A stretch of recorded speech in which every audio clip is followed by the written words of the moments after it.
Since you've already learned to look for keywords or phrases, this next technique, look for logical results, will help you to identify logical results of keywords and phrases in the divide and conquer principle.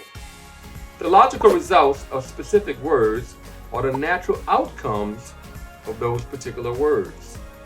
For example, in this passage, we speak with our mouths, we see with our eyes, we hear with our ears, we smell with our noses, we handle with our hands, and we walk with our feet. To help you better remember the primary keywords, notice these things. The order and parts of the body.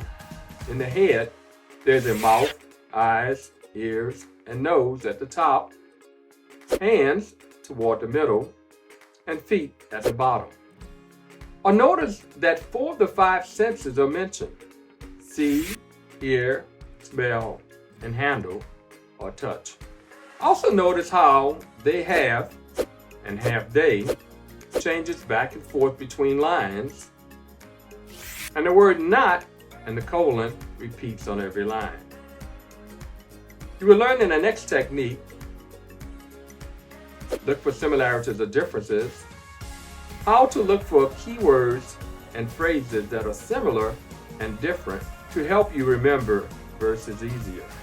For example, these phrases are similar, whereas these primary keywords that are highlighted in red, bold, and all caps are different. For more details on how these techniques are done, click the link below.